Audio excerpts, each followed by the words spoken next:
ਸਤਿ ਸ਼੍ਰੀ ਅਕਾਲ ਜੀ, ਤੁਸੀਂ ਵੇਖ ਰਹੇ ਹੋ ਪੰਜਾਬ ਮਿਲ USA TV। मैं हाँ संजीव यश खन्ना, मेरे नाल ने जतिंदर खैरा। ਤੁਹਾਡਾ ਸਾਰਿਆਂ ਦਾ ਸਵਾਗਤ ਕਰਦੇ ਹਾਂ ਕਰੰਟ ਨਿਊਜ਼ ਐਂਡ ਵਿਊਜ਼ ਦੇ ਵਿੱਚ। ਵਾਕਈ ਸੰਜੀਵ ਜੀ, ਕੀ ਹਾਲ ਚਾਲ ਨੇ? ਮੇਰੇ ਹਾਲ ਚਾਲ ਠੀਕ ਨੇ। ਮੈਨੂੰ ਲੱਗਦਾ ਕਿ ਪੰਜਾਬ ਵਾਸੀਆਂ ਦੇ ਹਾਲ ਵੀ ਦਰੁਸਤ ਹੋਣ ਵਾਲੇ ਨੇ। ਵਾਕਈ ਹਾਲ ਤੇ ਚਾਲ ਦੋਨੋਂ ਦਰੁਸਤ ਹੋਣੇ ਆ ਸ਼ੁਰੂ ਹੋ ਗਈਆਂ ਨੇ, ਕਿਉਂਕਿ ਨੌਕਰੀਆਂ ਹੀ ਨੌਕਰੀਆਂ, ਰਿਸ਼ਤੇ ਹੀ ਰਿਸ਼ਤੇ, ਰਿਸ਼ਤੇ ਹੀ ਰਿਸ਼ਤੇ। ਇਹ ਪਹਿਲਾਂ ਮਤਲਬ ਨੌਕਰੀਆਂ ਦਾ ਮਤਲਬ ਰਿਸ਼ਤੇ ਰਿਸ਼ਤੇ। ਵਾਕਈ ਕਹਿੰਦੇ ਹੁੰਦੇ ਨਾ ਕਿ ਸਰਕਾਰੀ ਨੌਕਰੀ ਜਿਹਦੇ ਕੋਲੇ ਰਿਸ਼ਤੇ ਬਥੇਰੇ ਆ, ਤੇ ਜਿਹਦੇ ਕੋਲੇ ਸਾਡੇ ਕੋਲ ਰੋਜ਼ਗਾਰ ਨਹੀਂ, ਉਹਨੂੰ ਫਿਰ ਰਿਸ਼ਤੇ ਵੀ ਉਦਾਂ ਦੇ ਹੀ ਹੁੰਦੇ ਆ। ਤੇ ਚਲੋ, ਤੁਹਾਡੀ ਗੱਲ ਵੈਸੇ ਦਰੁਸਤ ਆ ਕਿ ਦੋਵੇਂ ਚੀਜ਼ਾਂ ਹੋ ਜਾਣੀਆਂ, ਝੱਟ ਮੰਗਣੀ ਤੇ ਪੱਟ ਵਿਆਹ ਵਾਲੀ ਗੱਲ ਵੀ ਹੋ ਜਾਣੀ ਆ। ਪਰ ਇਹ ਆ ਕਿ ਮਾਨ ਸਾਹਿਬ ਨੇ ਕਿਹਾ ਸੀ ਕਿ ਮੇਰਾ ਹਰਾਪਨ ਚੱਲੂਗਾ। ਅੱਜ ਉਹਨਾਂ ਦੀ ਸਰਕਾਰ ਨੂੰ 50 ਦਿਨ ਵੀ ਹੋ ਗਏ ਨੇ, ਹੈ ਨਾ। ਆਪਾਂ ਗੱਲ ਕਰਦੇ ਕਿ ਮਹੀਨਾ ਹੋਣ ਲੈਣ ਦਿਓ, 2 ਮਹੀਨੇ ਹੋ ਲੈਣ ਦਿਓ, 2 ਮਹੀਨੇ ਚਲੇ 10 ਦਿਨ ਪਏ ਆ, ਔਰ ਕੰਮ ਕਰਕੇ ਦਿਖਾਤਾ। ਬਾਕੀ ਮੈਂ ਇਸ ਕਰਕੇ ਕਹਿੰਦਾ ਕਿਉਂਕਿ ਇਹ ਕੰਮ ਉਦੋਂ ਹੁੰਦੇ ਜਦੋਂ 6 ਮਹੀਨੇ ਰਹਿੰਦੇ ਆ। ਚਾਹੇ ਬਾਦਲਾਂ ਦੀ ਸਰਕਾਰ ਹੋਵੇ, ਚਾਹੇ ਅਕਾਲੀ ਪਾਰਟੀ ਦਾ ਆਪਾਂ ਕਹੀਏ ਕਿ ਜ਼ੋਰ ਹੋਵੇ ਇੱਥੇ, ਜਾਂ ਫਿਰ ਕਾਂਗਰਸ ਆ ਗਈ ਹੋਵੇ, ਸਾਰਿਆਂ ਦੀ ਸਟ੍ਰੈਟਜੀ ਤਾਂ ਸੇਮ ਰਹੀ ਸੰਜੀਵ ਜੀ, ਕਿ ਐਂਡ ਦੇ ਦਿਨਾਂ ਦੇ ਵਿੱਚ ਨਾ 6 ਮਹੀਨੇ ਜਦੋਂ ਸਰਕਾਰ ਵਿੱਚ ਰਹਿੰਦੇ ਹੋਣ, ਉਦੋਂ ਨੌਕਰੀਆਂ ਦੇ। ਬਿਲਕੁਲ ਸਹੀ ਗੱਲ ਹੈ। ਕੈਪਟਨ ਸਾਹਿਬ ਨੇ ਵੀ ਪਿਛਲੇ 6 ਮਹੀਨੇ ਵਾਸਤੇ ਜਿਹੜਾ ਬਜਟ ਰੱਖਿਆ ਹੋਇਆ ਸੀ, ਉਹ ਚੰਨੀ ਸਾਹਿਬ ਦੇ ਕੰਮ ਆ ਗਿਆ। ਵਾਹ ਵਾਹ ਖੱਟ ਗਏ ਨੇ, ਔਰ ਦੇਖੋ ਕਿੱਡਾ ਜ਼ਬਰਦਸਤ PR ਕ੍ਰੀਏਟ ਕੀਤਾ ਆਪਣੇ ਵਾਸਤੇ। ਸੋ ਇਹ ਮੈਨੂੰ ਲੱਗਦਾ ਕਿ ਮਾਨ ਸਾਹਿਬ ਨਾ ਰਿਵਰਸ ਗੇਅਰ ਦੇ ਵਿੱਚ ਨੇ, ਜੋ ਬਾਅਦ ਚ ਹੁੰਦਾ ਇੱਕ ਪਹਿਲਾਂ ਕਰਦੇ ਪਏ ਨੇ, ਜਾਂ ਰਿਵਰਸ ਗੇਅਰ ਕਹਿ ਲਓ, ਜਾਂ ਫਿਰ ਕਹਿ ਲਓ ਕਿ ਨੀਅਤ ਸੱਚੀ ਹੈ। ਕਲਾਈਮੈਕਸ ਪਹਿਲਾਂ ਸ਼ੁਰੂ ਹੋ ਰਿਹਾ ਇਹਨਾਂ ਦਾ। ਇਹ ਕਹਿ ਲਓ ਕਿ ਪੰਜਾਬ ਨੂੰ ਵਾਕਈ ਸਵਾਰਨਾ ਚਾਹੁੰਦੇ ਆ। ਸਾਨੂੰ ਪਤਾ 2454 ਪੋਸਟ ਨੇ, ਪਹਿਲਾਂ ਕੈਬਨਿਟ ਨੇ ਉਹਨਾਂ ਨੂੰ ਹਾਂ ਪੱਖੀ ਦੇ ਦਿੱਤੀ, ਹੁਣ ਨੋਟੀਫਿਕੇਸ਼ਨ ਵੀ ਜਾਰੀ ਹੋ ਗਿਆ ਵੱਖਰੇ ਵੱਖਰੇ ਵਿਭਾਗਾਂ ਤਹਿਤ, ਜਿਹੜਾ ਦੱਸਦਾ ਹੁਣ ਜੇ ਸਿੱਖਿਆ ਵਿਭਾਗ 'ਚ 10,000 ਹੈ, ਨਿਆਂ 'ਚ 10,000 ਹੈ, ਤੇ ਉਹ ਵਿਭਾਗਾਂ ਦੇ ਉੱਤੇ ਜਾ ਕੇ ਤੁਸੀਂ ਫਾਰਮ ਭਰ ਸਕਦੇ ਹੋ। ਪੰਜਾਬ ਸਿਲੈਕਸ਼ਨ ਬੋਰਡ ਦੇ ਥਰੂ ਵੀ ਤੁਸੀਂ ਜਿਹੜਾ ਇਹਨਾਂ ਨੌਕਰੀਆਂ ਨੂੰ ਲੈ ਸਕਦੇ ਹੋ। ਔਰ ਇਹ ਵੀ ਕਹਿ ਦਿੱਤਾ ਕਿ ਜਿਹੜੀਆਂ C ਗ੍ਰੇਡ ਦੀਆਂ ਪੋਸਟਾਂ ਨੇ, ਉਹਨਾਂ ਦੇ ਲਈ ਇੰਟਰਵਿਊ ਮਾਫ ਕਰ ਦਿੱਤੀ ਗਈ ਹੈ। ਸੋ ਇੱਕ ਨੀਅਤ ਦੀ ਵੀ ਗੱਲ ਹੁੰਦੀ ਹੈ, ਨੀਅਤ ਚੰਗੀ ਹੈ। ਉਹ ਕੰਮ ਜਿਹੜੀਆਂ ਅਕਸਰ ਸਰਕਾਰਾਂ ਜਿਹੜੀਆਂ ਨੇ ਉਹ ਜਾਂਦੀ ਕਰਦੀਆਂ ਹੁੰਦੀਆਂ ਵੀ ਬਸ ਅਗਲੇ ਜਿਹੜੇ ਪਰਿਵਾਰਾਂ ਨੂੰ ਨੌਕਰੀਆਂ ਲੱਗੀਆਂ ਹੋਣਗੀਆਂ, ਉਹ ਸਾਨੂੰ ਜ਼ਰੂਰ ਵੋਟਾਂ ਪਾਉਣਗੀਆਂ। ਸਾਰਿਆਂ ਨੂੰ ਪਤਾ, ਪੰਜਾਬ ਦਿਆਂ ਨੂੰ ਇਹੀ ਹਾਲ ਹੁੰਦਾ ਰਿਹਾ, ਚਾਹੇ ਉਹ ਕਿਸੇ ਦੀ ਵੀ ਸਰਕਾਰ ਹੋਵੇ, ਉਹ ਪਹਿਲਾਂ ਹੀ ਗੱਲ ਕਰ ਦਿੱਤੀ ਹੈ। ਪਰ ਮਾਨ ਸਾਹਿਬ ਦਾ ਇਹ ਹਰਾ ਪੈਨ ਚੱਲਿਆ, ਜਿਹੜਾ ਉਹ ਕਹਿੰਦੇ ਸੀ ਕਿ ਹਰਾ ਪੈਨ ਚੱਲੂਗਾ ਤੇ ਮੈਂ ਰੋਜ਼ਗਾਰ ਦੇ ਲਈ ਚਲਾਵਾਂਗਾ, ਲੋਕਾਂ ਨੂੰ ਰੋਜ਼ਗਾਰ, ਬਹੁਤ ਵਧੀਆ। ਤੇ ਹੁਣ ਰੋਜ਼ਗਾਰ ਲਈ ਚੱਲਿਆ।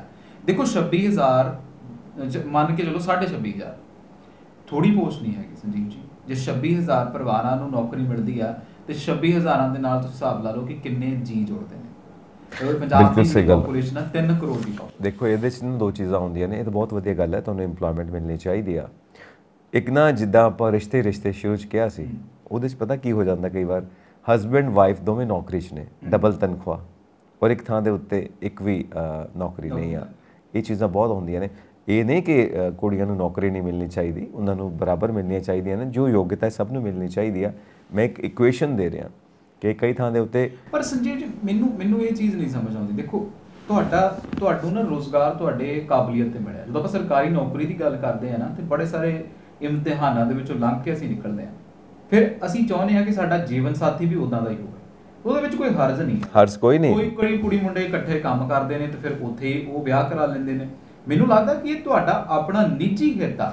ਇਹ ਨਿੱਜੀ ਹਿੱਤ ਚੰਗੇ ਤਰੀਕੇ ਨਾਲ ਸੋਚ ਲਈਏ ਤੇ ਮਾੜਾ ਗੱਲ ਥੋੜੀ ਆ। ਹੁਣ ਇੱਥੇ ਪੋਲੀਟੀਸ਼ੀਅਨ ਤਾਂ ਚਾਰਾ ਤੱਕ ਵੇਚ ਜਾਂਦੇ ਨੇ, ਉਹ ਵੀ ਤਾਂ ਨਿੱਜੀ ਹਿੱਤ ਆ।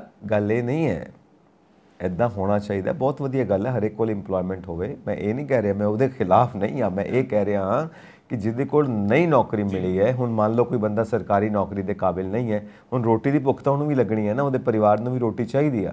ਉਹਦੇ ਵਾਸਤੇ ਵੀ ਕੋਈ ਇੰਤਜ਼ਾਮ ਹੋਣਾ ਚਾਹੀਦਾ ਹੈ, ਉਹਦੇ ਵੱਲ ਵੀ ਤਵੱਜੋ ਦੇਣੀ ਚਾਹੀਦੀ ਹੈ, ਕਿਉਂਕਿ ਸਭ ਨੂੰ ਨੌਕਰੀ ਨਹੀਂ ਦਿੱਤੀ ਜਾ ਸਕਦੀ। ਸਭ ਕਾਬਿਲ ਵੀ ਨਹੀਂ ਹੁੰਦੇ ਕਿ ਉਹਨਾਂ ਨੂੰ ਉਸ ਲੈਵਲ ਦੇ ਉੱਤੇ ਨੌਕਰੀ ਦਿੱਤੀ ਜਾ ਸਕੇ। ਠੀਕ ਹੈ, ਹਸਬੈਂਡ ਵਾਈਫ ਦੋਵੇਂ ਕਮਾਉਂਦੇ ਨੇ, ਬਹੁਤ ਵਧੀਆ ਗੱਲ ਹੈ, ਬਹੁਤ ਵਧੀਆ ਘਰ ਚੱਲੂ, ਬਹੁਤ ਵਧੀਆ ਗੁਜ਼ਾਰਾ ਹੋ। ਇਸ ਮਹਿੰਗਾਈ ਦੇ ਦੌਰ ਦੇ ਵਿੱਚ ਤਾਂ ਜ਼ਰੂਰੀ ਵੀ ਆ। ਪਰ ਜਿਸ ਟੱਬਰ ਕੋਲ ਕੋਈ ਕੰਮ ਨਹੀਂ ਹੈਗਾ, ਉੱਥੇ ਵੀ ਸਭ ਨੂੰ ਰੋਜ਼ਗਾਰ ਮਿਲੇ, ਉੱਥੇ ਵੀ ਮੀਆਂ ਬੀਵੀ ਮਿਲ ਕੇ ਕਮਾਉਣ, ਸਾਰੇ ਜੀ ਮਿਲ ਕੇ ਕਮਾਉਣ, ਸਾਰੇ ਜੀ ਮਿਲ ਕੇ ਕੰਮ ਕਰਨ। ਹਾਂ, ਜੋ ਬਜ਼ੁਰਗ ਲੋਕ ਕੰਮ ਨਹੀਂ ਕਰ ਸਕਦੇ ਉਹ ਵੱਖਰੀ ਗੱਲ ਹੈ, ਜੋ ਬੱਚੇ ਨੇ ਉਹ ਤਾਂ ਸਕੂਲਾਂ 'ਚ ਜਾਣਗੇ, ਪਰ ਸਾਰਿਆਂ ਹੱਥਾਂ ਕੋਲ ਕੰਮ ਹੋਣਾ ਚਾਹੀਦਾ ਤਾਂ ਕਿ ਸਭ ਦਾ ਗੁਜ਼ਾਰਾ ਵਧੀਆ ਹੋਵੇ। ਜਿਨ੍ਹਾਂ ਕੋਲ ਨੌਕਰੀ ਨਹੀਂ, ਉਹਨਾਂ ਨੂੰ ਕੋਈ ਹੋਰ ਕਾਰੋਬਾਰ ਦਿੱਤਾ ਜਾਵੇ, ਕਿਉਂਕਿ ਭੁੱਖ ਉਹਨਾਂ ਨੂੰ ਵੀ ਲੱਗਦੀ ਹੈ, ਰੋਟੀ ਉਹਨਾਂ ਨੂੰ ਵੀ ਚਾਹੀਦੀ ਹੈ। ਫਿਰ ਕੀ ਹੁੰਦਾ ਕਿ ਜਦੋਂ ਤੁਹਾਡੇ ਕੋਲ ਕੰਮ ਨਹੀਂ ਹੈਗਾ ਕੋਈ ਸਿੱਧਾ, ਫਿਰ ਤੁਸੀਂ ਪੁੱਠੇ ਕੰਮਾਂ ਚਾਹੁੰਦੇ ਹੋ, ਕ੍ਰਾਈਮ ਵੱਧਦਾ ਹੈ, ਕਿਉਂਕਿ ਉਹਨਾਂ ਨੂੰ ਵੀ ਫਿਰ ਕ੍ਰਾਈਮ ਕਰਨ ਨਾਲ ਪੈਸੇ ਮਿਲਦੇ ਨੇ। ਇੱਕ ਉਦਾਹਰਨ ਨਾਲ ਸਮਝਾਉਣਾ, ਕਹਿੰਦੇ ਹੌਲੀ ਹੌਲੀ ਨੱਚ ਪਟਿਆਲਾ ਨੇੜੇ ਗਿਆ। ਸੋ ਜਿਸ ਹਿਸਾਬ ਨਾਲ ਚੱਲਣ ਡੇ ਨੇ, ਜਿਸ ਹਿਸਾਬ ਨਾਲ ਵਾਅਦੇ ਕੀਤੇ ਨੇ, ਇਹ ਹੌਲੀ ਹੌਲੀ ਚੱਲਦੇ ਚੱਲਦੇ ਸ਼ਾਇਦ ਉਹਨਾਂ ਲੋਕਾਂ ਨੂੰ ਵੀ ਰੋਜ਼ਗਾਰ ਮਿਲ ਜਾਵੇ ਜਿਹੜੇ ਆਪਾਂ ਕਹਿੰਦੇ ਆ ਸਕਿੱਲ ਇੰਡੀਆ ਵਾਲਾ ਤਾਂ ਅਸੀਂ ਦੇਖ ਲਿਆ ਵੀ ਉਹਨੇ ਕੀ ਸੱਪ ਕੱਢਿਆ। ਹੁਣ ਮਾਨ ਸਾਹਿਬ ਸ਼ਾਇਦ ਚੰਗਾ ਸੱਪ ਕੱਢ ਲੈਣ ਵਾਕਈ ਤੇ ਉਹ ਚੰਗਾ ਮਿਲ ਜਾਵੇ। ਮੈਂ ਗੱਲ ਕਰਦਾ ਜਦੋਂ ਮੋਦੀ ਸਾਹਿਬ ਕਹਿੰਦੇ ਸਕਿੱਲ ਇੰਡੀਆ ਅਸੀਂ ਕ੍ਰੀਏਟ ਕਰ ਦਿੱਤਾ, ਮੇਕ ਇਨ ਇੰਡੀਆ ਕ੍ਰੀਏਟ ਕਰ ਦਿੱਤਾ, ਪਰ ਤੁਸੀਂ ਅੱਜ ਵੀ ਦੇਖ ਲਓ ਜਿਹੜਾ ਗਰਾਊਂਡ ਲੈਵਲ ਉੱਤੇ ਕੋਈ ਧੰਦਾ ਕਰਨਾ ਸ਼ੁਰੂ ਕਰਦਾ ਨਾ ਉਹਦੇ ਕਚੂਮਰ ਨਿਕਲ ਜਾਂਦਾ। ਸੋ ਮੈਨੂੰ ਲੱਗਦਾ skill India, make in India ਸਾਰਾ ਜਿਹੜਾ ਕੁਛ ਹੈ ਨਾ ਇਹ ਸਾਰਾ ਥੋੜ੍ਹੇ ਜਿਹੇ ਕਾਰਪੋਰੇਟਾਂ ਦੇ ਲਈ ਰਹਿ ਗਿਆ। ਪਰ ਹੁਣ ਜਦੋਂ ਪੰਜਾਬ ਦੀ ਅਸੀਂ ਗੱਲ ਕਰਦੇ ਹਾਂ ਤੇ ਪੰਜਾਬ ਦਾ ਰੁਜ਼ਗਾਰ ਦਾ ਇੱਕ ਵੱਡਾ ਸਿਸਟਮ ਹੈ, ਵਾਕਈ ਇਹ ਮੁੱਦਾ ਵੀ ਬਹੁਤ ਵੱਡਾ ਹੈ। ਹੁਣ ਅਸੀਂ ਗੱਲ ਸਿਰਫ ਇਹ ਕਰ ਰਹੇ ਹਾਂ ਕਿ ਇੱਕ ਚੰਗਾ ਪੜਾਅ ਦੂਸਰੇ ਮਹੀਨੇ ਦੇ ਪਹਿਲਾਂ ਹੀ ਸਾਨੂੰ ਮਿਲ ਗਿਆ। ਬਿਲਕੁਲ ਸਹੀ ਗੱਲ ਆ। ਨਹੀਂ ਹੌਲੀ ਹੌਲੀ ਸ਼ਾਇਦ ਕੀ ਪਤਾ ਇੰਡਸਟਰੀ ਵੀ ਆ ਜਾਵੇ। ਸਭ ਨੂੰ ਮਿਲ ਕੇ ਜ਼ੋਰ ਲਾਉਣਾ ਪੈਣਾ ਹੈ ਖਹਿਰਾ ਸਾਹਿਬ, ਸਿਰਫ ਸਰਕਾਰ ਦੇ ਲੈਵਲ ਤੇ ਨਹੀਂ। ਮਤਲਬ ਜਿੰਨੇ ਵੀ ਜ਼ਿੰਮੇਵਾਰ ਲੋਕ ਨੇ ਪੰਜਾਬ ਦੇ ਅੰਦਰ, ਜਿਹੜੇ ਵੱਡੇ ਲੋਕ ਜਿਨ੍ਹਾਂ ਨੂੰ ਆਪਾਂ ਕਹਿੰਦੇ ਹਾਂ ਜੋ ਕਰ ਸਕਦੇ ਨੇ, ਜਿਨ੍ਹਾਂ ਕੋਲ ਤਾਕਤ ਹੈ ਕਰਨ ਦੀ, ਪੈਸਾ ਹੈ, ਉਹਨਾਂ ਨੂੰ ਵੀ ਹਿੰਮਤ ਕਰਨੀ ਚਾਹੀਦੀ ਆਪਣੇ ਸੂਬੇ ਵਾਸਤੇ ਕਰਨ ਵਾਸਤੇ। ਕਿਉਂਕਿ ਅਸੀਂ ਦੇਖਦੇ ਹਾਂ ਵੱਡੇ ਵੱਡੇ ਜੋ ਬਿਜ਼ਨਸਮੈਨ ਨੇ ਦੁਨੀਆ ਦੇ ਲੈਵਲ ਦੇ ਉੱਤੇ, ਉਹ ਆਪਣੀਆਂ ਜਾਇਦਾਦਾਂ ਤੱਕ ਆਪਣੇ ਦੇਸ਼ ਨੂੰ ਦੇ ਦਿੰਦੇ ਨੇ। ਉਹ ਲੋਕ ਕਿਸੇ ਕੌਜ਼ ਵਾਸਤੇ ਆਪਣਾ ਸਭ ਕੁਝ ਦੇ ਦਿੰਦੇ ਨੇ ਔਰ ਕਹਿੰਦੇ ਨੇ ਕਿ ਸਿਰਫ ਆਪਣਾ ਜਾਇਦਾਦ ਦਾ ਅਸੀਂ 10% ਰੱਖਣ ਲੱਗੇ, 90% ਅਸੀਂ ਦੇ ਦਿੱਤਾ, ਡੋਨੇਟ ਕਰ ਦਿੱਤਾ। 10% ਵੀ ਉਦੋਂ ਤੱਕ ਜਦੋਂ ਤੱਕ ਅਸੀਂ ਜਿਉਂਦੇ ਹਾਂ, ਸਾਡੇ ਜਾਣ ਤੋਂ ਮਗਰੋਂ ਇਹ 10% ਵੀ ਅਸੀਂ ਡੋਨੇਟ ਕਰ ਦਿੱਤਾ। ਇੱਦਾਂ ਦੇ ਲੋਕ ਵੀ ਬੈਠੇ ਨੇ। ਸੋ ਸਮਾਜ ਤਾਂ ਹੀ ਖੜਾ ਹੁੰਦਾ ਹੈ ਜਦੋਂ ਕੁਰਬਾਨੀ ਦੇਣ ਵਾਲੇ ਬੈਠੇ ਹੁੰਦੇ ਨੇ। ਕੁਰਬਾਨੀ ਇਹ ਨਹੀਂ ਕਿ ਹਮੇਸ਼ਾ ਜਾਨ ਦੀ ਕੁਰਬਾਨੀ ਦੇਣੀ ਪੈਂਦੀ ਹੈ, ਕੁਰਬਾਨੀ ਦੇਣ ਦੇ ਤਰੀਕੇ ਹੋਰ ਵੀ ਨੇ ਤੇ ਸਾਡਾ ਤਾਂ ਇਤਿਹਾਸ ਪੰਜਾਬੀਆਂ ਦਾ ਕੁਰਬਾਨੀਆਂ ਦਾ ਇਤਿਹਾਸ ਹੈ। ਸੋ ਗੱਲ ਇਹ ਆ ਕਿ ਜਦੋਂ ਤੱਕ ਅਸੀਂ ਦੂਜੇ ਦੇ ਦਰਦ ਨੂੰ ਨਹੀਂ ਸਮਝਦੇ ਉਦੋਂ ਤੱਕ ਅਸੀਂ ਵਾਕਈ ਸਮਾਜ ਵਾਸਤੇ ਨਹੀਂ ਖੜੇ ਹੋਵਾਂਗੇ, ਉਹਦੀਆਂ ਮੁਸੀਬਤਾਂ ਹੱਲ ਕਰਨ ਲਈ ਨਹੀਂ ਖੜੇ ਹੋਵਾਂਗੇ। ਤਾਂ ਸਰਕਾਰ ਦੇ ਨਾਲ ਸਾਨੂੰ ਸਭ ਮਿਲ ਕੇ, ਤੁਸੀਂ ਵੀ ਜਿੰਨੀ ਤਾਕਤ ਰੱਖਦੇ ਹੋ, ਮੈਂ ਵੀ ਜਿੰਨੀ ਤਾਕਤ ਰੱਖਦਾ, ਅਸੀਂ ਸਾਰੇ ਮਿਲ ਕੇ ਜਿੰਨੀ ਤਾਕਤ ਰੱਖਦੇ ਹਾਂ ਆਪਣਾ 1% ਹੀ ਸਹੀ ਦੇਣਾ ਸ਼ੁਰੂ ਕਰੀਏ ਤਾਂ ਜਾ ਕੇ ਸੂਬਾ ਬਣਦਾ ਹੈ। ਖਾਲੀ ਗੱਲਾਂ ਕਰਨ ਨਾਲ ਕਿ ਸਰਕਾਰ ਕਰੇਗੀ, ਹਰ ਕੰਮ ਸਰਕਾਰ ਨਹੀਂ ਕਰ ਸਕਦੀ। ਲੋਕਤੰਤਰ ਦਾ ਮਤਲਬ ਇਹੀ ਹੈ, ਸਰਕਾਰ ਦੇ ਨਾਲ ਲੋਕ ਖੜੇ ਹੋਣ। ਸਰਕਾਰ ਦੇ ਨਾਲ ਲੋਕਤੰਤਰ ਦੇ ਵਿੱਚ ਜਦੋਂ ਤੱਕ ਲੋਕਾਂ ਦੀ ਮਦਦ ਨਹੀਂ ਉਦੋਂ ਤੱਕ ਸਰਕਾਰ ਇਕੱਲੀ ਕੁਝ ਨਹੀਂ ਕਰ ਸਕਦੀ। ਵਾਕਈ ਸੁਰਜੀਤ ਜੀ ਤੁਹਾਡੀ ਗੱਲ ਬੜੀ ਦਰੁਸਤ ਹੈ ਔਰ ਇਹ ਗੱਲ ਤੋਂ ਮੈਨੂੰ ਯਾਦ ਆਇਆ ਕਿ ਅਸੀਂ ਰੌਲਾ ਪਾ ਥੱਕ ਗਏ। ਤੀਸਰੀ ਵਾਰ ਹੈ ਸਾਡੀ ਜਿਹੜੀ ਕੈਪੀਟਲ ਹੈ, ਨੈਸ਼ਨਲ ਕੈਪੀਟਲ NCR ਯਾਨੀ ਕਿ ਦਿੱਲੀ ਦੀ ਗੱਲ ਕਰੀਏ, ਦੁਨੀਆ ਦੇ ਵਿੱਚ ਸਭ ਤੋਂ ਜ਼ਿਆਦਾ ਪੋਲਿਊਟਡ ਰਾਜਧਾਨੀਆਂ ਦੇ ਵਿੱਚ। ਬਿਲਕੁਲ ਜੀ, ਹੈ ਨਾ। ਤੇ ਹੁਣ ਨਾੜ ਸਾੜਨ ਨੂੰ ਅਸੀਂ ਲੈ ਕੇ ਬਾਰ-ਬਾਰ ਸਰਕਾਰਾਂ ਵੀ ਕਹਿੰਦੀਆਂ ਨੇ ਵੀ ਨਾੜ ਨਾ ਸਾੜਿਆ ਜਾਵੇ, ਵੀ ਇਹ ਕੰਮ ਬਹੁਤ ਗਲਤ ਹੈ। ਪਰ ਲਗਾਤਾਰ ਮੈਂ ਵੇਖਿਆ ਮੇਰੇ ਪਿੰਡਾਂ ਵੱਲ ਤਾਂ ਇੱਦਾਂ ਕਿ ਨਾੜ ਰਾਤ ਨੂੰ ਸਾੜਨਾ ਸ਼ੁਰੂ ਕਰ ਦਿੰਦੇ, ਕਿ ਦੁਪਹਿਰ ਦੱਗੀ ਨੂੰ ਸਾੜਨਾ ਸ਼ੁਰੂ ਕਰ ਦਿੰਦੇ ਆ, ਜਿਹਦੇ ਨਾਲ ਨੁਕਸਾਨ ਵੀ ਹੋ ਰਿਹਾ। ਹੁਣ ਸਰਕਾਰ ਕਹਿ ਹੀ ਸਕਦੀ ਆ, ਸਮਝਣਾ ਕਰਨਾ ਤੇ ਅਸੀਂ ਆ। ਹੁਣ ਜੇ ਅਸੀਂ ਫੋਰਸ ਦੀ ਗੱਲ ਕਰੀਏ ਤੇ ਸਾਡੇ ਕੋਲੇ ਫੋਰਸ ਵੀ ਬਹੁਤ ਘੱਟ ਆ। ਹਰ ਪਿੰਡ ਦੇ ਵਿੱਚ ਅਸੀਂ ਫੋਰਸ ਨਹੀਂ ਲਾ ਸਕਦੇ ਵੀ ਨਹੀਂ ਨਾੜ ਨਹੀਂ ਤੁਸੀਂ ਸਾੜਨਾ। ਇਹ ਤਾਂ ਪਿੰਡਾਂ ਵਾਲਿਆਂ ਦੇ ਆਪ ਦੇ ਹਮਲੇ ਹੋਣੇ ਚਾਹੀਦੇ, ਕਿਉਂਕਿ ਹੁਣ ਤਾਂ ਲੋੜ ਵੀ ਨਹੀਂ ਪੈਂਦੀ। ਕਿਉਂਕਿ ਜੇ ਅਸੀਂ ਗੱਲ ਕਰੀਏ ਰੂਟਾਵੇਟਰ ਦੇ ਨਾਲ ਅੱਜ ਕੱਲ੍ਹ ਇੱਦਾਂ ਦੇ ਆ ਗਏ, ਸਮਾਨ ਆ ਗਏ, ਵਾਹ ਦਿੰਦੇ ਅਸੀਂ। ਪਹਿਲਾਂ ਰੀਪਰ ਦੀ ਗੱਲ ਕਰੀਏ ਤਾਂ ਰੀਪਰ ਦੇ ਨਾਲ ਤੂੜੀ ਬਣਾ ਦਿੰਦੇ ਆ। ਕਿੰਨਾ ਕੁ ਔਖਾ ਕਿਤੇ ਤੁਸੀਂ ਉਹਨੂੰ 2-3 ਵਾਰ ਵਾਹੀ ਕਰ ਲਓ, ਤੇਲ ਵੱਧ ਲੱਗ ਜੂ। ਪਰ ਤੇ ਇਹ ਗੱਲ ਨਹੀਂ ਕਿ ਤੁਸੀਂ ਜਿਨ੍ਹਾਂ ਦੇ ਲਈ ਸਭ ਕੁਝ ਕਰ ਰਹੇ ਹੋ, ਤੇਲ ਬਚਾ ਰਹੇ ਹੋ, ਜਿਨ੍ਹਾਂ ਦੇ ਲਈ ਪੈਸੇ ਬਚਾ ਰਹੇ ਹੋ, ਕੱਲ੍ਹ ਨੂੰ ਉਹਨਾਂ ਨੂੰ ਸਾਹ ਲੈਣ ਦੀ ਜੋਗੀ ਜ਼ਮੀਨ ਛੱਡ ਦਿਓ, ਨਹੀਂ ਤੇ ਬਹੁਤ ਔਖਾ ਹੋ ਜਾਣਾ। ਆਪਾਂ ਬਾਰ-ਬਾਰ ਇਹ ਗੱਲ ਕਰਦੇ ਹਾਂ। ਮੈਂ ਹੁਣ ਇਹੀ ਗੱਲ ਕਰਦਾ, ਬਟਾਲੇ ਦੇ ਕੋਲ ਬਰਕੀ ਵਾਲਾ ਪਿੰਡ ਆ, ਉਸ ਪਿੰਡ ਦੇ ਵਿੱਚ ਬੱਸ ਲੰਘਦੀ ਹੈ ਜਿੱਥੇ ਅੱਗ ਲੱਗੀ ਹੁੰਦੀ ਹੈ, ਬੱਸ ਵਾਲੇ ਨੂੰ ਪਤਾ ਨਹੀਂ ਲੱਗਦਾ ਤੇ ਬੱਸ ਨੂੰ ਅੱਗ ਪੈ ਜਾਂਦੀ ਹੈ। ਬਿਲਕੁਲ ਸਹੀ ਗੱਲ ਹੈ। 7 ਨਿਆਣੇ ਝੁਲਸਣ ਦੇ, ਜਿਨ੍ਹਾਂ ਦੇ ਵਿੱਚੋਂ 3 ਬੜੇ ਗੰਭੀਰ। ਇਹ ਇੱਕ ਜਗ੍ਹਾ ਹੈ। ਇਹ ਤਾਂ ਚਲੋ ਸਿੱਧਾ ਐਕਸੀਡੈਂਟ ਹੋ ਗਿਆ, ਚਲੋ ਨਹੀਂ ਹੋਣਾ ਚਾਹੀਦਾ ਸੀਗਾ। ਪਰ ਜਿਹੜੇ ਅਸੀਂ ਹਵਾ ਦੇ ਵਿੱਚ ਛੱਡ ਰਹੇ ਹਾਂ, ਜਿਹੜਾ ਅਸੀਂ ਆਪਣੇ ਆਪ ਨੂੰ ਗੰਧਲਾ ਕਰ ਰਹੇ ਹਾਂ, ਕਿੱਦਾਂ ਦੀਆਂ ਬਿਮਾਰੀਆਂ ਆ ਗਈਆਂ। ਕਦੀ ਅਸੀਂ ਸੋਚਿਆ ਸੀ ਕਿਡਨੀ, ਦੂਜੇ ਤੀਜੇ ਘਰ ਦੇ ਵਿੱਚ ਕਿਡਨੀ ਇਸ਼ੂ, ਸਾਹ, ਅਸਥਮਾ ਹਰ ਕਿਸੇ ਨੂੰ, ਹਾਈਪਰਟੈਂਸ਼ਨ, ਬਲੱਡ ਪ੍ਰੈਸ਼ਰ, ਇੱਦਾਂ ਦੀਆਂ ਬਿਮਾਰੀਆਂ। ਗੱਲ ਇਹ ਹੈ ਕਿ ਜਾਗਰੂਕ ਕਰਨ ਦੀ ਲੋੜ ਆ। ਹਜੇ ਤੱਕ ਜਾਗਰੂਕਤਾ ਨਹੀਂ। ਤੁਸੀਂ ਦੱਸੋ 70-75 ਸਾਲ ਸਾਨੂੰ ਆਜ਼ਾਦ ਹੋਏ ਨੂੰ ਹੋ ਗਏ, ਹਜੇ ਤੱਕ ਐਡਵਰਟੀਜ਼मेंट्स ਬਣਦੀਆਂ ਨੇ शौचालय का इस्तेमाल कैसे करें जी, शौचालय के बाद हाथ धोएं, खुले में शौचालय के लिए ना जाएं। ਹੁਣ 75 ਸਾਲ ਬਾਅਦ ਵੀ ਜੇ शौचालय ਤੇ ਹੀ ਅਸੀਂ ਬੈਠੇ ਹੋਏ ਹਾਂ, ਸੁਲਭ शौचालय ਬਣਾਉਂਦੇ ਪਏ ਹਾਂ 75 ਸਾਲ ਦੀ ਆਜ਼ਾਦੀ ਤੋਂ ਬਾਅਦ, ਅਸੀਂ ਕਿੰਨੇ ਕੁ ਜਾਗਰੂਕ ਹੋਏ ਹਾਂ। ਸਰਕਾਰਾਂ ਕਿੰਨੀਆਂ ਕੁ ਸੀਰੀਅਸ ਹੋਈਆਂ ਨੇ, ਜੋ ਬੀਤ ਚੁੱਕੀਆਂ ਸਰਕਾਰਾਂ ਨੇ ਆਪਣੇ ਨਾਗਰਿਕਾਂ ਨੂੰ ਲੈ ਕੇ ਕਿ ਕਿੱਥੋਂ ਤੱਕ ਐਜੂਕੇਟ ਕਰਨਾ ਚਾਹੀਦਾ। ਤੁਸੀਂ ਦੱਸੋ 75 ਸਾਲ ਦੀ ਆਜ਼ਾਦੀ ਤੋਂ ਬਾਅਦ ਅਸੀਂ ਹਜੇ ਤੱਕ ਹੱਥ ਧੋਣਾ ਸਿਖਾ ਰਹੇ ਹਾਂ, ਮਤਲਬ ਸਾਨੂੰ ਹੱਥ ਧੋਣੇ ਨਹੀਂ ਆਏ। ਗੱਲ ਤੁਸੀਂ ਇਸ ਲੈਵਲ ਤੇ ਅਸੀਂ ਖੜੇ ਹਾਂ। ਸੜਕ ਪਾਰ ਕਰਨੀ ਸਾਨੂੰ ਨਹੀਂ ਆਉਂਦੀ, ਸੜਕ ਦੇ ਨਿਯਮ ਅਸੀਂ ਤੋੜਦੇ ਹਾਂ। ਕਿੱਥੇ ਅਸੀਂ ਸੰਵਿਧਾਨ ਦੇ ਮੁਤਾਬਿਕ ਚੱਲਣਾ, ਕਿੱਡਾ ਵੱਡਾ ਗੈਪ ਹੈ। ਸੜਕ ਦੇ ਰੂਲਸ ਨਹੀਂ ਸਿੱਖਦੇ ਪਏ ਤੇ ਸੰਵਿਧਾਨ ਦੇ ਰੂਲਸ ਅਸੀਂ ਸਿੱਖਣੇ ਨੇ। ਪਤਾ ਗੱਲ ਕੀ ਹੈ? ਸੋ ਨਹੀਂ, ਗੱਲ ਇਹ ਹੈ ਖੈਰਾ ਸਾਹਿਬ ਕਿ ਜਾਗਰੂਕਤਾ ਚਾਹੀਦੀ ਹੈ। ਔਰ ਅੱਜ ਇਹ ਸਭ ਤੋਂ ਵੱਡੀ ਰਿਸਪੌਂਸਿਬਿਲਟੀ ਹੈ ਜੋ ਕਾਲਜ ਸਟੂਡੈਂਟਸ ਨੇ ਉਹਨਾਂ ਦੀ ਸਭ ਤੋਂ ਵੱਡੀ ਰਿਸਪੌਂਸਿਬਿਲਟੀ ਹੈ ਮੀਡੀਆ ਦੇ ਨਾਲ ਕਿਉਂਕਿ ਜੋ ਸੋਸ਼ਲ ਮੀਡੀਆ ਤੇ ਐਕਟਿਵ ਨੇ ਹਰੇਕ ਹੱਥ ਦੇ ਵਿੱਚ ਮੋਬਾਈਲ ਹੈ ਤਾਂ ਕਿਉਂ ਨਾ ਇਹਨਾਂ ਲੋਕਾਂ ਨੂੰ ਜਾਗਰੂਕਤਾ ਇੱਕ ਮਿਸ਼ਨ ਬਣਾਇਆ ਜਾਏ ਹਰ ਥਾਂ ਦੇ ਉੱਤੇ ਗੱਲ ਪਹੁੰਚੇ ਔਰ ਪਹੁੰਚਣੀ ਚਾਹੀਦੀ ਵੀ ਹੈ। ਸੋ ਇਹ ਬਹੁਤ ਜ਼ਿਆਦਾ ਜ਼ਰੂਰੀ ਹੈ। ਸਭ ਕੁਝ ਮੈਂ ਪਹਿਲਾਂ ਵੀ ਕਿਹਾ ਸਭ ਕੁਝ ਸਰਕਾਰਾਂ ਦੇ ਸਿਰ ਤੇ ਨਹੀਂ ਛੱਡ ਸਕਦੇ। ਸੋ ਜਿੱਦਾਂ ਆਪਾਂ ਕਾਲਜਿਸ ਦੇ ਵਿੱਚ ਦੇਖਦੇ ਹਾਂ NSS ਦੇ ਗਰੁੱਪ ਹੁੰਦੇ ਨੇ NCC ਦੇ ਗਰੁੱਪ ਹੁੰਦੇ ਨੇ ਉਹ ਮਿਲ ਕੇ ਸਮਾਜ ਵਾਸਤੇ ਕੰਮ ਕਰਦੇ ਨੇ ਤਾਂ ਇੱਦਾਂ ਦਾ ਇਨੀਸ਼ੀਏਟਿਵਸ ਯੂਨੀਵਰਸਿਟੀਜ਼ ਕਾਲਜਿਸ ਲੈ ਸਕਦੀਆਂ ਨੇ। ਉੱਥੋਂ ਦੇ ਡੀਨ ਉੱਥੋਂ ਦੇ ਵਾਈਸ ਚਾਂਸਲਰਸ ਇੱਦਾਂ ਦੇ ਗਰੁੱਪਸ ਬਣਾਉਣ ਜੋ ਕਾਬਿਲ ਟੀਚਰਸ ਨੇ ਉਹਨਾਂ ਦੀ ਕਮਾਂਡ ਦੇ ਵਿੱਚ ਸਟੂਡੈਂਟਸ ਮਿਲ ਕੇ ਕੰਮ ਕਰਨ। ਸੋ ਦੇਸ਼ ਨੂੰ ਖੜਾ ਕਰਨਾ ਹੈ ਜਾਂ ਰਾਜ ਨੂੰ ਸਟੇਟ ਨੂੰ ਖੜਾ ਕਰਨਾ ਹੈ ਤਾਂ ਜਿਹੜਾ ਸਟੂਡੈਂਟ ਆ ਉਹ ਸਭ ਤੋਂ ਵੱਡੀ ਤਾਕਤ ਹੈ। ਬਿਕੋਜ਼ ਜਦੋਂ ਤੱਕ ਸਟੂਡੈਂਟਸ ਪੋਲੀਟਿਕਸ ਦੇ ਵਿੱਚ ਨਹੀਂ ਆਉਣਗੇ ਉਦੋਂ ਤੱਕ ਸਾਨੂੰ ਵਧੀਆ ਨੇਤਾ ਨਹੀਂ ਮਿਲ ਸਕਦੇ। ਸਟੂਡੈਂਟ ਪੋਲੀਟਿਕਸ ਜੋ ਕਾਲਜ ਲੈਵਲ ਦੇ ਉੱਤੇ ਅਸੀਂ ਦੇਖਦੇ ਇਲੈਕਸ਼ਨਸ ਹੁੰਦੀਆਂ ਨੇ ਬਹੁਤ ਜ਼ਿਆਦਾ ਜ਼ਰੂਰੀ ਹੈ ਪਰ ਸ਼ਰਤ ਇਹ ਹੈ ਬਿਲਕੁਲ ਫੇਅਰ ਹੋਵੇ। ਉਹਦੇ ਵਿੱਚ ਪਹਿਲਾਂ ਦੱਸਿਆ ਵੀ ਇਹਦੇ 'ਚ ਜਿਹੜੇ ਪੋਲੀਟੀਕਲ ਲੀਡਰਸ ਆਪਣੀ ਦਖਲਅੰਦਾਜ਼ੀ ਕਰਦੇ ਨੇ ਆਪਣੇ ਗਰੁੱਪ ਤਿਆਰ ਕਰਦੇ ਨੇ ਕਿ ਇਲੈਕਸ਼ਨਸ ਦੇ ਵਿੱਚ ਉਹਨਾਂ ਤੋਂ ਕੰਮ ਲੈਣਾ ਉਹਨਾਂ ਨੂੰ ਇਸਤੇਮਾਲ ਕਰਨਾ ਉਹ ਚੀਜ਼ ਨਹੀਂ ਹੋਣੀ ਚਾਹੀਦੀ ਕਿਉਂਕਿ ਲੋਕਤੰਤਰ ਦੇ ਵਿੱਚ ਵੋਟਿੰਗ ਸਿਸਟਮ ਕਾਮਯਾਬ ਹੈ ਪਾਰਲੀਮੈਂਟ ਸਿਸਟਮ ਕਾਮਯਾਬ ਹੈ ਤਾਂ ਇਹ ਸਟੂਡੈਂਟ ਲਾਈਫ ਤੋਂ ਸ਼ੁਰੂ ਹੋ ਜਾਣਾ ਚਾਹੀਦਾ ਤਾਂ ਕਿ ਸਾਨੂੰ ਵਧੀਆ ਆਗੂ ਮਿਲ ਸਕਣ। ਔਰ ਟੀਚਰਸ ਦੀ ਦੇਖ ਰੇਖ ਦੇ ਵਿੱਚ ਜਦੋਂ ਸਟੂਡੈਂਟਸ ਇਲੈਕਸ਼ਨਸ ਜਿੱਤਦੇ ਆ ਔਰ ਲੀਡਰਸ ਬਣਦੇ ਆ ਸਟੂਡੈਂਟ ਗਰੁੱਪ ਦੇ ਤਾਂ ਉਹਨਾਂ ਦੇ ਅੰਦਰ ਵਧੀਆ ਗੁਣਾਂ ਦਾ ਵਿਕਾਸ ਹੁੰਦਾ ਉਹਨਾਂ ਨੂੰ ਪਤਾ ਲੱਗਦਾ ਹੈ ਇੱਕ ਵਧੀਆ ਲੀਡਰ ਕੌਣ ਹੁੰਦਾ ਕਿਉਂਕਿ ਟੀਚਰਸ ਉਹਨਾਂ ਨੂੰ ਗਾਈਡ ਕਰਦੇ ਹੁੰਦੇ ਨੇ। ਤਾਂ ਸਟੂਡੈਂਟ ਪੋਲੀਟਿਕਸ ਦਾ ਇੱਕ ਆਪਣਾ ਇੱਕ ਸਥਾਨ ਹੈ। ਤਾਂ ਮੈਂ ਇਹ ਕਹਿ ਰਿਹਾ ਸੀਗਾ ਕਿ ਜਦੋਂ ਸਟੂਡੈਂਟ ਲਾਈਫ ਤੋਂ ਤੁਸੀਂ ਸ਼ੁਰੂ ਹੋ ਜਾਂਦੇ ਹੋ ਆਪਣੇ ਦੇਸ਼ ਨੂੰ ਕਿਵੇਂ ਸੰਵਾਰਨਾ ਆਪਣੀ ਸਟੇਟ ਨੂੰ ਕਿਵੇਂ ਸੰਵਾਰਨਾ ਤੇ ਇੱਕ ਬਹੁਤ ਵਧੀਆ ਅਪਰੋਚ ਹੁੰਦੀ ਆ। ਹੁਣ ਤੁਸੀਂ ਐਗਰੀਕਲਚਰ ਦੀ ਗੱਲ ਕੀਤੀ ਆ ਹੁਣ ਸਿੱਧੂ ਸਾਹਿਬ ਦੀ ਗੱਲ ਜੇ ਨਾ ਕਰੀਏ ਤਾਂ ਸਾਡੀ ਡਿਸਕਸ਼ਨ ਕੰਪਲੀਟ ਨਹੀਂ ਹੁੰਦੀ। ਸਿੱਧੂ ਸਾਹਿਬ ਨੇ ਫਿਰ ਮਾਨ ਸਾਹਿਬ ਦੇ ਉੱਤੇ ਤੰਜ਼ ਕੱਸਿਆ ਫਿਰ ਇੱਕ ਅਟੈਕ ਮਾਰਿਆ ਗੱਲਾਂ ਦਾ ਕੀ ਗੱਲਾਂ ਦਾ ਅਟੈਕ ਮਾਰਿਆ ਕਿ ਤੁਸੀਂ ਖੇਤੀਬਾੜੀ ਦੇ ਮਸਲਿਆਂ ਬਾਰੇ ਕੁਝ ਨਹੀਂ ਕਰ ਸਕਦੇ ਕੁਝ ਕਰਦੇ ਨਹੀਂ ਪਏ ਜੋ ਤੁਹਾਨੂੰ ਕਿਸਾਨਾਂ ਵਾਸਤੇ ਕਰਨਾ ਚਾਹੀਦਾ ਤੁਸੀਂ ਦੇਖਦੇ ਪਏ ਹੋ ਪੰਜਾਬ ਦੀ ਕਿਸਾਨੀ ਕਿੱਧਰ ਜਾ ਰਹੀ ਆ ਤੁਸੀਂ ਉਹਦੇ ਵਾਸਤੇ ਕੋਈ ਸਟੈਪ ਨਹੀਂ ਲੈ ਰਹੇ ਕੋਈ ਅਲੱਗ ਤੋਂ ਬਜਟ ਨਹੀਂ ਬਣਦਾ ਪਿਆ ਐਗਰੀਕਲਚਰ ਦਾ। ਮੈਂ ਬਿਲਕੁਲ ਬਹਿਸ ਕਰਨ ਵਾਸਤੇ ਤਿਆਰ ਹਾਂ ਇਸ ਮੁੱਦੇ ਦੇ ਉੱਤੇ। ਅੱਛਾ ਮਾਨ ਸਾਹਿਬ ਨੂੰ ਵੀ ਦੇਖ ਲੈਣਾ ਚਾਹੀਦਾ ਹੈ ਕਿ ਹੁਣ ਹਾਲਾਂ ਦੇ ਵਿੱਚ ਭਗਵੰਤ ਮਾਨ ਸਾਹਿਬ ਹੋਣਾ ਨੇ ਜਿਹੜਾ ਆ ਤਿੰਨ ਫਸਲਾਂ ਦੇ ਉੱਤੇ MSP ਦੀ ਗੱਲ ਹੋਈ ਆ MSP ਦੀ ਗੱਲ ਕਰ ਦਿੱਤੀ ਸੂਰਜਮੁਖੀ ਤੇ ਮੱਕੀ ਦੇ ਜਿਹੜਾ ਉਹ ਕਹਿੰਦੇ ਵੀ ਅਸੀਂ MSP ਦੇਵਾਂਗੇ ਨਾਲ ਹੋਰ ਵੀ ਜਿਹੜੀਆਂ ਅਸੀਂ ਫਸਲਾਂ ਨੇ ਉਹਨਾਂ ਦੀ ਗੱਲ ਵੀ ਉਹਨਾਂ ਨੇ ਕੀਤੀ ਹੈ ਕਿ ਅਸੀਂ MSP ਦੇਵਾਂਗੇ ਦਾਲਾਂ ਦੇ ਉੱਤੇ MSP ਦੀ ਵੀ ਗੱਲ ਉਹਨਾਂ ਨੇ ਕੀਤੀ ਹੈ। ਸੋ ਤੁਸੀਂ ਹਿਸਾਬ ਲਾ ਲਓ ਕਿ ਇਹੀ ਕੁਝ ਕਰ ਸਕਦੇ ਆ ਔਰ ਇਹਨਾਂ ਨੇ ਕਿੰਨਾ ਕਰ ਦਿੱਤਾ। ਨਵਜੋਤ ਸਿੰਘ ਸਿੱਧੂ ਹੁਣੀ ਆਪਣੀ ਪੀੜ੍ਹੀ ਥੱਲੇ ਸੋਟਾਂ ਮਾਰ ਮੈਨੂੰ ਲੱਗਦਾ ਹੁਣ ਤੇ ਸੰਜੀਵ ਜੀ ਸਾਨੂੰ ਡਿਸਕਸ ਵੀ ਨਹੀਂ ਕਰਨਾ ਚਾਹੀਦਾ ਕਿਉਂਕਿ ਆਏ ਦਿਨ ਕੁਝ ਨਾ ਕੁਝ ਹੁੰਦਾ ਰਹਿੰਦਾ। ਅੱਜ ਦੀ ਗੱਲ ਸੁਣ ਲਓ ਅੱਜ ਉਹਨਾਂ ਨੇ ਆਪਣੇ ਟਵਿੱਟਰ ਦੇ ਉੱਤੇ ਕਿਹਾ ਕਿਉਂਕਿ ਹੁਣ ਆਪਾਂ ਗੱਲ ਕੀਤੀ ਸੀਗੀ ਪਰਸੋਂ ਕਿ ਉਹਨਾਂ ਦੇ ਖਿਲਾਫ ਜਿਹੜੀਆਂ ਕਾਰਵਾਈਆਂ ਜਿਹੜੀਆਂ ਨੇ ਉਹ ਹਾਈ ਕਮਾਂਡ ਜਿਹੜਾ ਕਾਂਗਰਸ ਦਾ ਉਹ ਸ਼ੁਰੂ ਕਰਦਾ ਡਿਸਪਲਿਨਰੀ ਕਮੇਟੀ ਜਿਹੜੀ ਉਹਨਾਂ ਨੂੰ ਜਲਦ ਜਵਾਬ ਤਲਬ ਕਰੇਗੀ। ਅੱਜ ਤੁਸੀਂ ਉਹਨਾਂ ਦਾ ट्विटर जाकर देख लो ट्विटर ਦੇ ਉੱਤੇ ਉਹਨਾਂ ਨੇ ਲਿਖਿਆ ਕਿ जब लोग मेरे बारे में बात करते हैं मैं जवाब नहीं देता मैं समय को जवाब देना चाहता हूँ। ਹੁਣ ਲੋਕ ਅੰਦਰੋਂ ਖਾਤੇ ਇਹ ਕਹਿੰਦੇ ਆ ਕਿ ਪੀਕੇ ਦੇ ਨਾਲ ਇਹਨਾਂ ਦੀਆਂ ਪ੍ਰਸ਼ਾਂਤ ਕਿਸ਼ੋਰ ਸਾਹਿਬ ਦੇ ਨਾਲ ਇਹਨਾਂ ਦੀਆਂ ਬਹੁਤ ਨਜ਼ਦੀਕੀਆਂ ਨੇ ਕਿਉਂਕਿ ਪ੍ਰਸ਼ਾਂਤ ਕਿਸ਼ੋਰ ਸਾਹਿਬ ਆਪਣੀ ਪਾਰਟੀ ਜਿਹੜੀ ਆ ਲਾਂਚ ਕਰਨ ਲੱਗੇ ਨੇ ਔਰ ਕਿਤੇ ਨਾ ਕਿਤੇ ਇਹ ਪੰਜਾਬ ਦੇ ਵਿੱਚ ਉਹਦੀ ਇੱਕ ਕੜੀ ਉਹਦਾ ਇੱਕ ਯੂਨਿਟ ਜਿਹੜੀ ਹੈ ਬਣਾ ਕੇ ਕਰ ਸਕਦੇ ਕਿਉਂਕਿ ਸੁਖਨਾਥ ਕਹਿੰਦੇ ਜੀ ਇਹਨਾਂ ਦੇ ਕੋਲ 4 ਗੁੱਸੇ ਹੋਏ ਆਗੂ ਵੀ ਪਏ ਨੇ ਜਾਖੜ ਸਾਹਿਬ ਦੇ ਵਿੱਚ ਨਹੀਂ ਜਾਖੜ ਸਾਹਿਬ ਹੁਣੇ ਤੇ ਨਹੀਂ ਆਉਂਦੇ ਮੈਨੂੰ ਲੱਗਦਾ ਕਿਉਂਕਿ ਜਾਖੜ ਸਾਹਿਬ ਹੁਣਾਂ ਦੀਆਂ ਤਾਂ ਆਪਣੀਆਂ ਹੀ ਤੰਗਦਲੀਆਂ।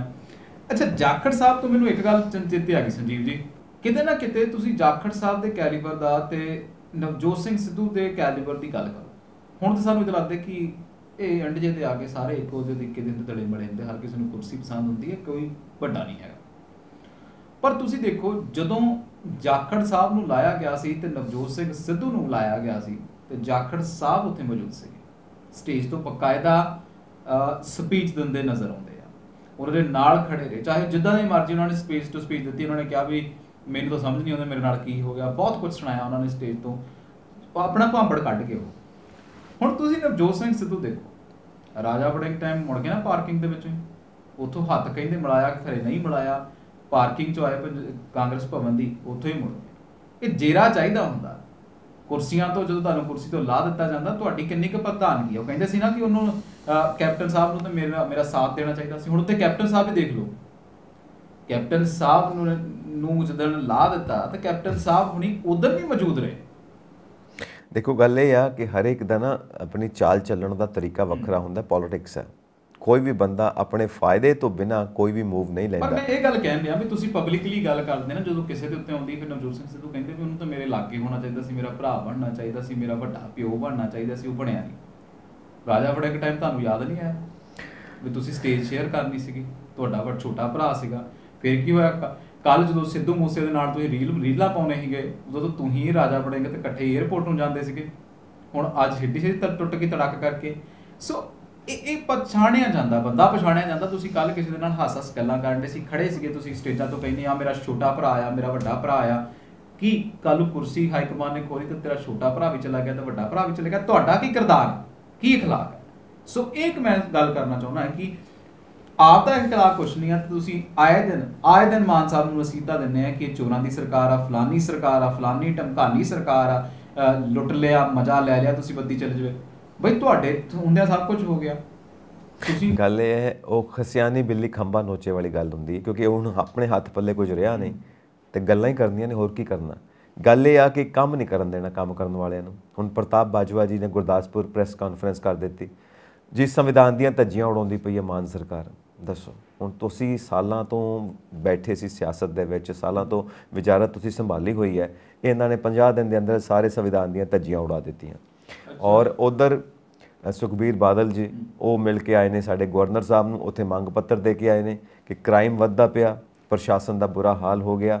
ਤੇ ਜਿਹੜੇ ਪੰਜਾਬ ਦੇ ਸੀਐਮ ਨੇ ਉਹ ਅਸਲ ਵਿੱਚ ਕੇਜਰੀਵਾਲ ਨੇ, ਭਗਵੰਤ ਮਾਨ ਨਹੀਂ ਹੈਗੇ। ਇਸ ਕਰਕੇ ਗਵਰਨਰ ਸਾਹਿਬ ਲੋਕ ਹਿੱਤ ਵਿੱਚ ਫੈਸਲਾ ਲੈਣ। ਹੁਣ ਉਹ ਲੋਕ ਹਿੱਤ ਦੇ ਵਿੱਚ ਫੈਸਲਾ ਕੀ ਹੋਣਾ ਚਾਹੀਦਾ ਕਿ ਸਰਕਾਰ ਨੂੰ ਕੈਂਸਲ ਕਰ ਦੇਣ, ਸਰਕਾਰ ਨੂੰ ਡੇਗ ਦੇਣ ਤੇ ਗਵਰਨਰ ਰਾਜ ਲਾਗੂ ਕਰ ਦੇਣ, ਜਾਂ ਸੁਖਬੀਰ ਬਾਦਲ ਭਾਜੀ ਕੀ ਕਹਿੰਦੇ ਨੇ ਕਿ ਮੈਂ ਭਾਜੀ ਇਸ ਕਰਕੇ ਕਹਿੰਦਾ ਕਿਉਂਕਿ ਬਹੁਤ ਵੱਡੇ ਨੇ ਨਾ, ਸਭ ਦੇ ਭਾਜੀ ਨੇ, ਤਾਂ ਮੈਂ ਇਸ ਕਰਕੇ ਕਹਿੰਦਾ ਕਿ ਉਹਨਾਂ ਦੀ ਰਿਸਪੌਂਸਿਬਿਲਟੀ ਬਹੁਤ ਵਧੀਆ, ਬਹੁਤ ਵੱਡੀ ਰਿਸਪੌਂਸਿਬਿਲਟੀ ਹੈ। ਕੀ ਚਾਹੁੰਦੇ ਨੇ, ਮਤਲਬ ਸਰਕਾਰ ਡੇਗ ਦਈਏ, ਦੁਬਾਰਾ ਤੋਂ ਇਲੈਕਸ਼ਨਸ ਹੋਣ? ਕੀ ਚਾਹੁੰਦੇ ਨੇ ਗਵਰਨਰ ਸਾਹਿਬ? ਕਿਹੜੇ ਲੋਕ ਹਿੱਤ ਦੇ ਵਿੱਚ ਫੈਸਲੇ ਲੈਣ? ਲੋਕ ਹਿੱਤ ਦੇ ਫੈਸਲੇ ਕਿਹੜੇ ਹੁੰਦੇ ਨੇ? ਵਾਕਈ ਜਦੋਂ ਸੁਖਬੀਰ ਬਾਦਲ ਹੁਣੀ ਸਟੇਜਾਂ ਦੇ ਉੱਤੋਂ ਸਪੀਚਾਂ ਦਿੰਦੇ ਤੇ ਕਹਿੰਦੇ ਪੰਜਾਬ ਨੂੰ ਕੈਲੀਫੋਰਨੀਆ ਵਰਗਾ ਬਣਾ ਦੇਣਾ, ਠੀਕ ਹੈ, ਚਲੋ ਬਣਾ ਦੇਣ, ਸਹੀ ਕਿਹੜਾ ਕਹਿੰਦੇ ਆ ਕਿ ਨਾ ਬਣਾਉਣਾ ਨਾ। ਫਿਰ ਜਦੋਂ ਸਰਕਾਰ ਚਲਾਉਂਦੀ ਜਾਂ ਓਪੋਜੀਸ਼ਨ 'ਚ ਖੜੇ ਹੁੰਦੇ ਤਾਂ ਉਦੋਂ ਫਿਰ ਕੈਲੀਫੋਰਨੀਆ ਵਾਲਾ ਸੁਭਾਅ ਵਰਤ ਲੈਣ ਕਿ ਭਾਈ ਓਪਨ ਡਿਸਕਸ਼ਨ 'ਚ ਆਓ, ਚੰਗੀ ਰਾਜਨੀਤੀ ਕਰੋ, ਕੋਈ ਨਾ ਅਗਲਿਆਂ ਦੀ ਵਾਰੀ ਹੈ, ਕੱਲ੍ਹ ਤੁਹਾਡੀ ਆ ਜਾਣੀ ਹੈ। ਫਿਰ ਤੁਸੀਂ ਕਹਿਣਾ ਖਜ਼ਾਨਾ ਖਾਲੀ ਹੈ। ਤੁਹਾਡੇ ਮਨਪ੍ਰੀਤ ਬਾਦਲ ਹੋਣਾ ਦੀ ਆਪਾਂ ਗੱਲ ਕਰ ਲਈਏ, ਚਾਹੇ ਫਿਰ ਇਹਨਾਂ ਦੇ ਪਰਮਿੰਦਰ ਸਿੰਘ ਢੀਂਡਸਾ ਜਦੋਂ ਹੁੰਦੇ ਸੀਗੇ ਵਿੱਤ ਮੰਤਰੀ, ਉਦੋਂ ਦੀ ਗੱਲ ਕਰ ਲਈਏ, ਲੋਕਾਂ ਨੂੰ ਨਹੀਂ ਪਤਾ ਤੁਸੀਂ ਕੀ ਕਰਦੇ ਨੇ, ਸਭ ਨੂੰ ਸਭ ਕੁਝ ਪਤਾ ਹੈ।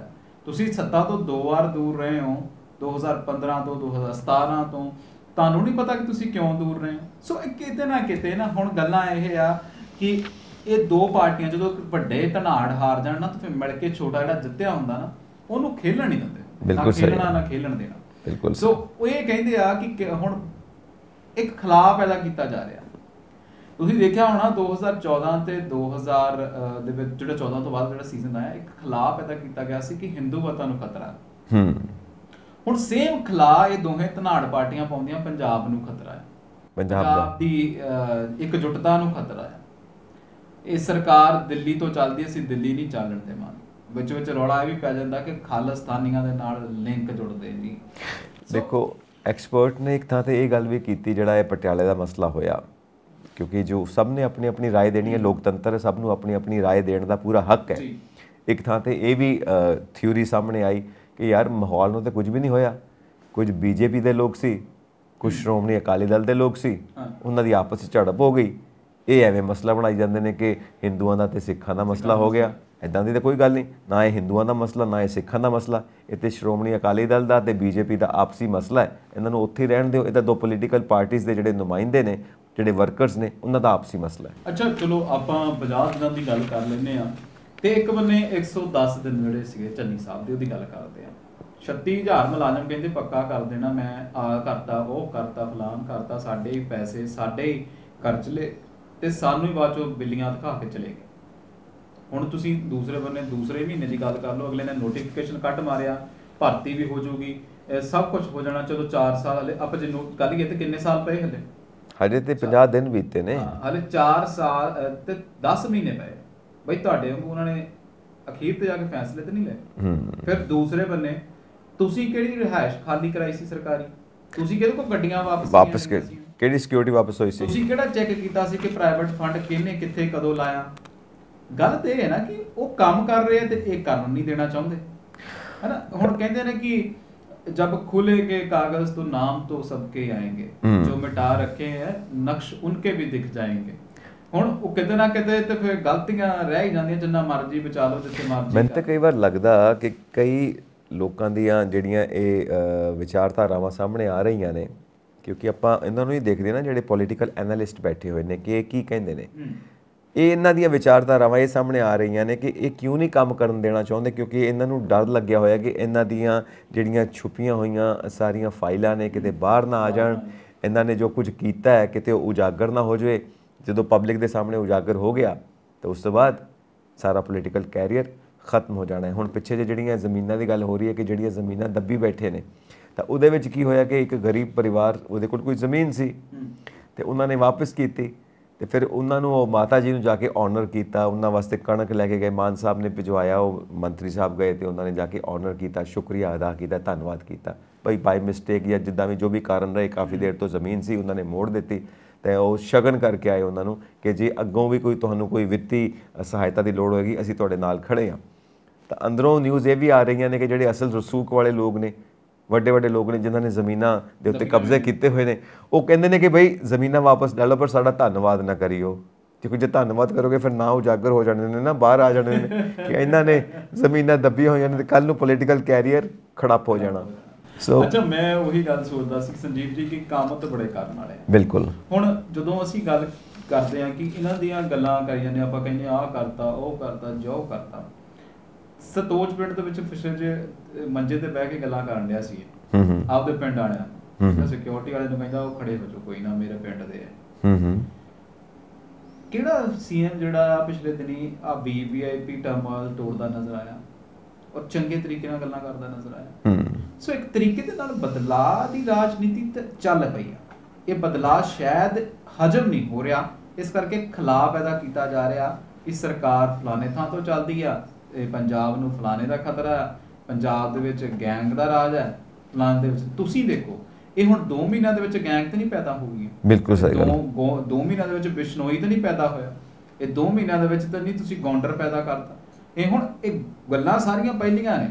ਉਹ ਹੁਣ ਇਹ ਹੁੰਦਾ ਨਾ ਕਿ ਬਸ ਲੋਕ ਜਿਹੜੇ ਵਿਚਾਰੇ ਮੇਰੇ ਤੁਹਾਡੇ ਵਰਗੇ ਪਿੰਡਾਂ 'ਚ ਬੈਠੇ ਆ ਨਾ, ਤੇ ਉਹਨਾਂ ਨੂੰ ਫਿਰ ਪਿੰਡ ਵਾਲਾ ਸਰਪੰਚ ਵੀ ਜੇ ਉਹ ਅਕਾਲੀਆ ਹੋਵੇ ਜਾਂ ਫਿਰ ਉਹ ਕਾਂਗਰਸੀ ਹੋਵੇ, ਕਹਿੰਦਾ ਉਹ ਦੇਖ ਲਿਆ, ਲੈ ਲਿਆ ਸਵਾਦ, ਜਦ ਕਿ ਹਲੇ ਤਾਂ ਕੋਈ ਸਵਾਦ ਵਾਲੀ ਗੱਲ ਨਹੀਂ ਹੈਗੀ, ਹਜੇ ਤਾਂ ਕੋਈ ਗੱਲ ਹੋਈ ਨਹੀਂ। ਪਰ ਜਿਹੜੀਆਂ ਮੰਜਿਆਂ ਵਾਲੀ ਗੱਲ ਹੁੰਦੀ ਹੈ ਨਾ ਕਿ ਮੰਜੇ ਤੇ ਬਹਿ ਕੇ ਗੱਲ ਹੁੰਦੀ ਹੈ, ਤਾਂ ਮਹਾਰਾਜਾ ਰਣਜੀਤ ਸਿੰਘ ਜੀ ਦਾ ਵੀ ਜਦੋਂ ਸਮਾਂ ਸੀ ਤੇ ਉਹ ਵੀ ਕਿਹਾ ਜਾਂਦਾ ਕਿ ਉਹ ਵੀ ਨਾ ਜਦੋਂ ਕਿਸੇ ਪਿੰਡ ਜਾਂਦੇ ਸੀ, ਕੋਈ ਮਸਲੇ ਹੁੰਦੇ ਸੀ, ਉੱਥੇ ਮੰਜੇ ਤੇ ਬਹਿ ਕੇ ਸਾਰੇ ਮਸਲੇ ਸੋਲਵ ਕਰ ਦਿੰਦੇ ਹੁੰਦੇ ਸੀ। ਤਾਂ ਮੰਜਿਆਂ ਦੀ ਕਾਫੀ ਆਪਾਂ ਜੇ ਗੱਲ ਕਰੀਏ ਤਾਂ ਕਾਫੀ ਗੱਲਾਂ ਮਿਲਦੀਆਂ ਨੇ। ਇਹ ਰਹਿਤਲ ਆ, ਦੇਖੋ ਤੁਸੀਂ ਆਪਦੇ ਲੋਕਾਂ 'ਚ ਬੈਠੋਗੇ ਨਹੀਂ। ਜਦੋਂ ਕਰੋਨਾ ਸ਼ੁਰੂ ਹੋਇਆ ਤੇ ਸਾਡੇ ਮੁੰਡੇ ਜਿਹੜੇ ਵਿਚਾਰੇ ਬਾਹਰ ਤੁਰੇ ਫਿਰਦੇ ਸੀਗੇ ਤੇ ਪੁਲਿਸੀਆਂ ਨੇ ਬੜੇ ਕੁੱਟੇ, ਬੜੇ ਮਾਰੇ, ਐਂ ਸਾਡੇ ਕੋਲੇ ਆਉਂਦੀਆਂ ਸੀਗੀਆਂ। ਫਿਰ ਜਰਨਲਿਸਟਾਂ ਨੇ ਲਿਖਣਾ ਸ਼ੁਰੂ ਕਰ ਦਿੱਤਾ ਵੀ ਕਾਕਾ ਤੁਸੀਂ ਵੀ ਸਾਡੇ ਧੀ ਪੁੱਤ ਹੋ, ਸਾਡੇ ਜਵਾਕ ਹੋ। ਜਦੋਂ ਸਾਨੂੰ ਗੁੱਸਾ ਆ ਗਿਆ ਤਾਂ ਫਿਰ ਤੁਹਾਨੂੰ ਕੁੱਟਦਿਆਂ ਨੂੰ ਪਾਣੀ ਵੀ ਨਹੀਂ ਇਹ ਪਿਆਉਣਾ, ਉਦੋਂ ਕੰਨ ਲੱਗ ਗਏ ਇਹਨਾਂ ਨੂੰ। ਹੁਣ ਇਹ ਜਿਹੜੇ ਪੋਲੀਟੀਸ਼ੀਅਨ ਬਣਦੇ ਆ, ਪੁੱਤ ਧੀ ਤਾਂ ਸਾਡੇ ਹੀ ਆ।